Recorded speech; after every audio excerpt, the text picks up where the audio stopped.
guys, it is November 10th, 2021. It is Wednesday.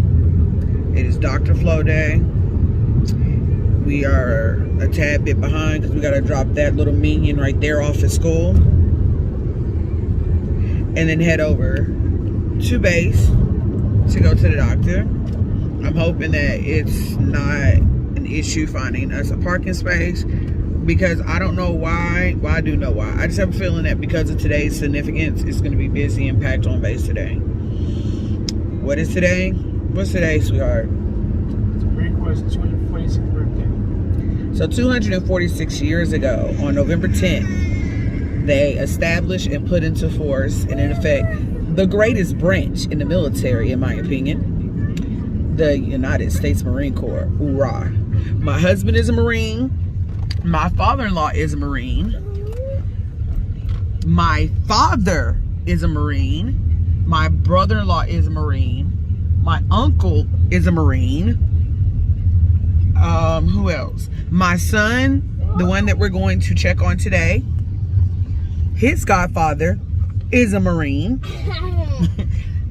My family is full of military services. So yeah, I have a lot of military in the family, but Marine Corps is very, very small, and it's very significant because if you can't be a Marine, you can't be nothing. Have a good day, Frankie. Happy birthday, Pastor.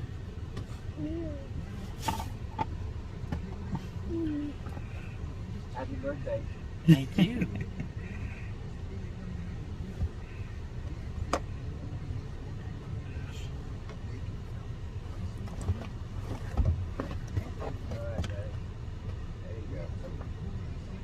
Have a blessed one. Our son goes to a Christian school, and the former pastor who just retired last year and principal of the school is also Marine as well. So you probably heard my husband just tell him happy birthday. They're going to tell each other this all day long. Marines, I don't know about the other branches, but the Marines celebrate November 10th as if that was their birthday. I'm assuming because when you enlist and you take that oath and go to them 13 weeks of boot camp, you no longer exist on the day that your mother birthed you. You will rebirth when you get done. But yeah, one of my uncles, he actually started out as Air Force, and he left the Air Force to go be a part of the Marine Corps. So that should just tell you the caliber of the Marine Corps. But I'm a little biased because I was born into the Marine Corps.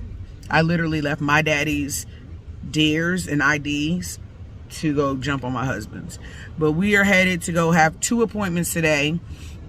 And one, we normally have appointments on Tuesdays, but the clinic was closed yesterday for some reason.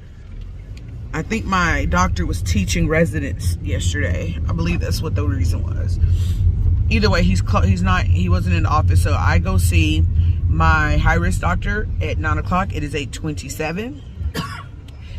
And then at 10:30, I go downstairs of the same hospital and I go see my OB. So that is one of the great reasons and great things about being on military benefits, is everything that I do is in one facility. And so far so good. Naval has taken very, very good care of us. Neither one of us has our IDs out. Huh? Oh. Yeah, you have to have an ID, a military ID, to go on base. And generally, I have mine out. We usually have them already out because the line this early in the morning kind of can be a little long. But yeah, we're getting a growth scan this morning with the maternal fetal medicine doctor. We're doing a biophysical profile of the baby.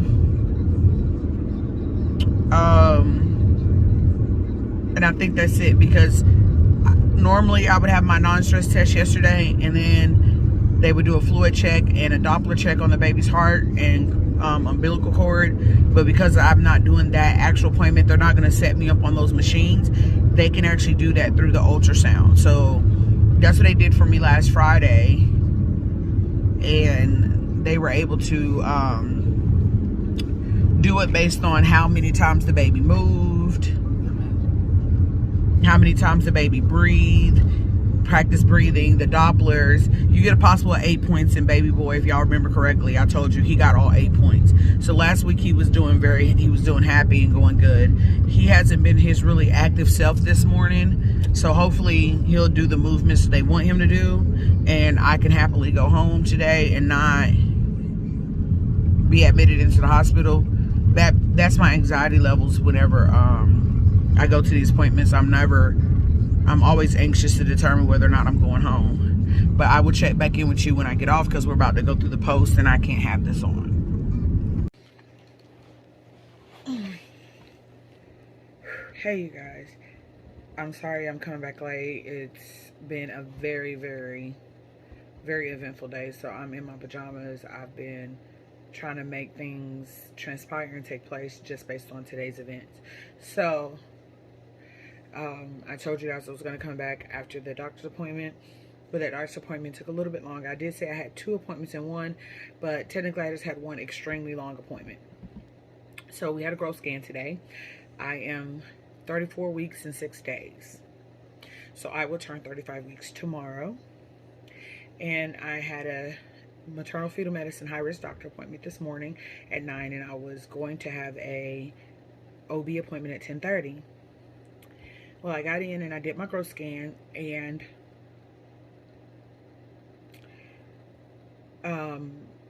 as they're doing the growth scan and they're checking all the necessary spots, I'm trying not to cry because I've already cried today about this. They show on the screen that because they have a separate screen that I look at separate from the ultrasound machine that the nurse or sonographer, whatever her title is, looks at. And I'm seeing that they're putting GA, and it's measuring 31 weeks, 31.5, 31 weeks, 31.5, like on everything when they measure his head, his abdomen, his arms, his legs. Everything keeps consistently coming up as 31.5. So I know that the GA stands for gestational age. So as she's saying that and I'm laying on the table, I am absorbing at the fact that yes, something is not on track still. So if this is not your first time watching the videos, you see at my 28-week appointment, I mentioned that his abdomen was measuring 2 or 3 weeks behind at that point. Just his abdomen, everything else was on track. Just his abdomen was measuring that, and he was in the 19th percentile. So we finished the appointment, and my maternal fetal medicine doctor came in. The nurse kind of gave me, or sonographer, whatever her title is, she kind of gave me a gist of what, she gave us a gist of what was going on. But I'd already been noticing what the screen has said. I'm not sure if my husband was noticing the little numbers at the bottom right corner, but I was noticing it. So I wasn't alarmed that they said that he, but not alarmed. I wasn't surprised when they read the results that I had already been seeing on the machine. So she had already explained he's still measuring behind. He's basically 3 to 3.5 weeks behind schedule. And now everything is all together. First it was just the stomach. Now everything is behind. She also, in order for them to check to see if it's like time to finish your pregnancy, they check the condition of your placenta. The way they can check that is they check the blood flow from right and left side of your uterus. There are certain veins that they look for, and they listen for Doppler sounds to check that out. They listen to Doppler sounds to the heartbeat of the baby, so they look for fetal heart tones, and they also look for blood flow in a vein that's in the brain. And when they looked at the numbers, she said by measurements he looks normal. She said, however, looking at the wavelengths, it appeared that he was shunting his blood flow. And that basically meant that he was directing and holding more blood flow to push it back in to when his heart tones accelerate back up. And that could be a warning sign that, hey, it's time to stop. So he had said rather than me delivering at 37 weeks, that he would feel more comfortable with him delivering no later than 36 weeks. So 36 weeks for me is, when's my 36 weeks? November 18th. That's a week from tomorrow. That would be the latest they would anticipate me being pregnant. However, he felt that it would be wise for me to get steroid injections to increase baby's to increase baby's lung development, and you get it in 2 sessions. So I got one at 10:55 a.m. and then I get another one 24 hours exactly 10:55 a.m. the next day. Side effect to this medicine that they're given is if you're non-diabetic, that means you don't have regular diabetes or you don't have gestational diabetes, they do say it will add glucose to your body. So it's going to make it appear as though you have high blood sugar. If you have diabetes or gestational diabetes, it's going to shoot your numbers up. And he said that he didn't anticipate it getting to the 200s, but if it got to the 200s, I would need to call the office or triage if it happens after hours. So I got my shot. I was due to get the group beta strep swab, which I did indicate that last week, and they wanted me to do it self-swabbing in my OB's office. However, I have the most awesome, best high-risk midwife. She was like, no, I don't want you to go downstairs and do nothing with them. At this point, we've taken over your care. You're going to get swabbed up here, and I'm going to do it for you. Because if y'all remember, I was very much upset, and I was very much scared to do the swab myself. She actually did indicate that she does not believe that it should be okay and appropriate for women to give themselves a swab because they don't know how accurate that is going to be. So I got the swab. I got that. She said, should for any reason they need to deliver me before the results come back, then they would treat my delivery as if I was GBS positive. We talked about the course of how I wanted to deliver. So you guys remember I said I wanted to do a vaginal birth after cesarean, which means I would do a trial of labor. And then if I succeeded in having a trial labor, it would then be able to say I had a VBAC. But he kept indicating that little man may not be able to handle the stresses of labor, and when they have intrauterine growth restriction, it tends to always end up in a C-section. And because I've already had a C-section, it would just, in his opinion, he didn't say it outrightly because I felt like they really didn't want to take absolutely my right and want to have a vaginal birth away from me. So he did suggest, and I looked at him and I cut him off. I said, at this point, I would rather just do a C-section. That way it's done under controlled circumstances. I know baby boy is fine and everything will be more controlled than my last C-section where everything was chaotic and emergency and not, and not rushed. So he said, with that being said, he would update my chart saying that I wanted to go ahead and do a C-section. And in the appointment, I had also indicated to him that today I've noticed that morning he was not doing his normal movement. To be honest with you, he's not really been very active all day. He's moving, but nowhere near what he was doing before.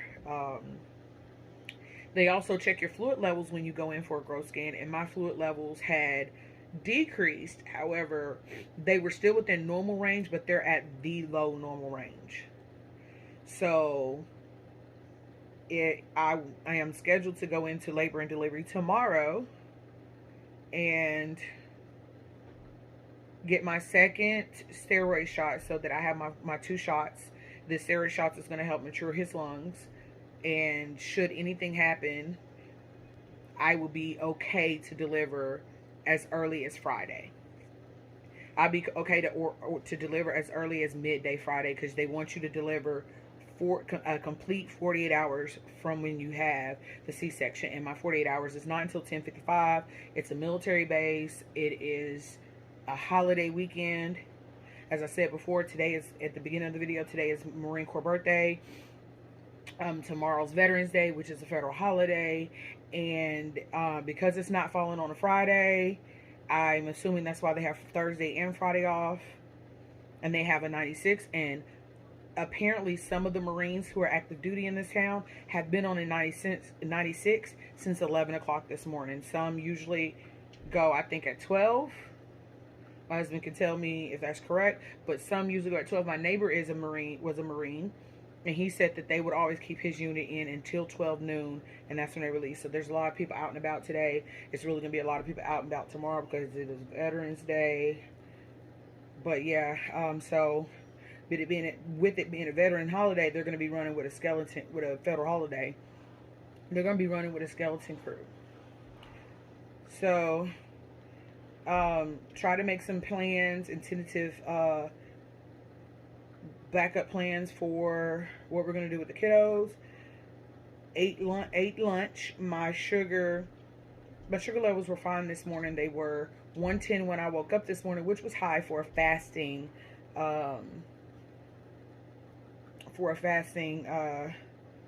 blood sugar. My husband made me a fruit bowl and eggs. So I had more protein items, even though the fruit bowl was sweet. It's all natural sugars, and they were just blueberries and blackberries. And the blackberries are, with these particular blackberries, were a lot more sweeter than the last ones he got me last week. But the blackberries were very tart. So I don't care. The blueberries. I love blueberries. So that balanced out. And my sugar level was only 119. I ate my lunch, and I wasn't very hungry, so I only ate half of the sandwich. I gave the other half to my kiddo, and my sugar was 176, which that has been a level it's been before. It's been in that range. Ate dinner, and I ate a smoked sausage with onions. I ate a few bites of the bun on it, but took my blood sugar a little after an hour of eating, because I was watching TV and I forgot about it, and my blood sugar was 234. So I've called triage, and I'm currently sitting here waiting for triage to call back to inform me what to do. I don't know if they're going to tell me to come in now. I don't know if they're going to tell me it's okay. I don't know what they're going to say. I don't know. I don't know. So I've called triage. The nurse on triage is busy, and they said she would call me back in 20 minutes. That was about almost 15 minutes ago. So we'll see. I will come back when I know more and I can share more. I have given myself my insulin tonight, and I am currently taking 14 units because I can't increase the dosage of my insulin unless I have 2 complete days of high blood sugars, and I haven't had 2 consecutive days of high blood sugars for fastings. In particular, it has to be 2 consecutive mornings of fasting blood sugars. So if my blood sugar is high tomorrow and I'm still home, I can increase it. My blood pressure is fine. I did notice some spots seeing some spots earlier today, but I was leaning back, so that might just very well be the rush of me getting up. I don't know, but yeah, it's definitely very much scary as to what we're gonna do. So I will chime back in with you guys when I find out exactly what we're going to do with baby boy. I just put my pajamas on, so I may need to change into going to the hospital outfit. I don't know, but we'll see. I don't know. I would rather call and they tell me it's nothing to be concerned about than to sit here and not call and they say it's something to be concerned about, and we missed that opportunity window to make sure everything's okay for this little boy. So I'll see you guys whenever she calls me back. All right, you guys. Triage call back. They said that it is not abnormal for my blood sugars to go up, given that I did just have the first steroid shot. If my blood sugar levels are high when I go in and do my fasting in the morning, I am to go ahead and go to the hospital. They will see me and they will hold me there until it's time to do my shots at 10:55. So hopefully it's not over 200 in the morning. I will see you guys in the morning. I'm tired. I've been up since 7 a.m. It is 11:05 and I'm exhausted from all of the events of today. So I don't even know if I'm gonna tie my hair down. That's how exhausted I am. Have a good night, you guys. I'll see you in the morning. Good morning, you guys. Good morning. We are up and at 'em. I hate when you wear glasses and you can see the glare in it, so I'm gonna take these off. Good morning. We're up and at 'em. We have an appointment today. Get dressed. We have an appointment today for my second and last shot of the steroid shot, in case we need to deliver baby within the next 7 days, because I am only 35 weeks as of today. I turned 35 weeks today, so I'm 35 and 0. And any baby born before 37 weeks is considered late preemie. So late, early term, or some term, I don't know. He's still considered a preemie if he comes between now and November 18th. I don't foresee me being pregnant past November 18th. I turned 36 weeks on November 18th, and he said that he was more apt to do by November 18th, which is 36 weeks, than my original plan, which was 37 weeks. So I won't, somewhere between now and Thanksgiving Day, I will have baby boy. But we are going in today. Today's a holiday, so I won't be seeing my actual doctor, but I will be going into triage, and they will be doing my monitoring, and they will be doing my shot today and checking baby's fluids and all that. I can tell you that baby has not really been moving like he normally has. I've been up since 4 a.m. and generally when I wake up, he is very, very much rambunctious and kicking and going. When he does kick, it's very light. It's like he's almost somewhat sedated. So I am going to mention that to them in triage, that his movements are there, but they're tremendously decreased from before. And it's hard being home and not knowing what's going to happen with him, because I don't have the equipment to constantly monitor him versus being in a hospital setting. I am going to head to the appointment. I have to be there 15 minutes before my appointment. Not appointment, but because it's not actual appointment. But I have to be there 15 minutes before I have to get the shot, because they have to give you the shot exactly 24 hours later. And that will be 10:55 today. 10:55 this morning. And if for some reason they decide I'm not coming home, I am preparing my mind and my children as if I'm not coming home today, because I don't want to not have a backup plan for me not coming home.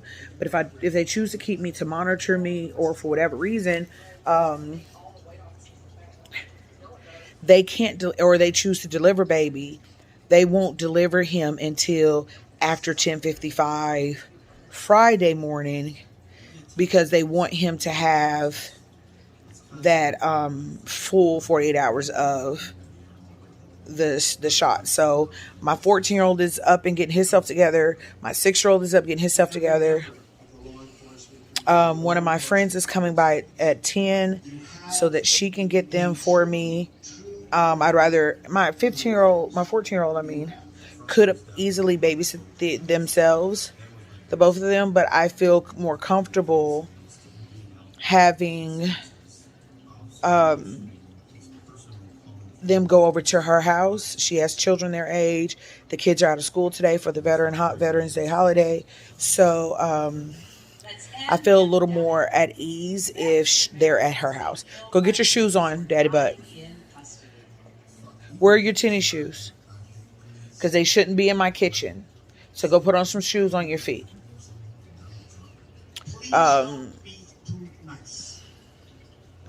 I am going to send them over there. They're going to spend the day over there, considering whether or not I go in and I stay or not. I honestly don't know what to expect from this appointment, because it does scare me that he has decreased his movement all day yesterday.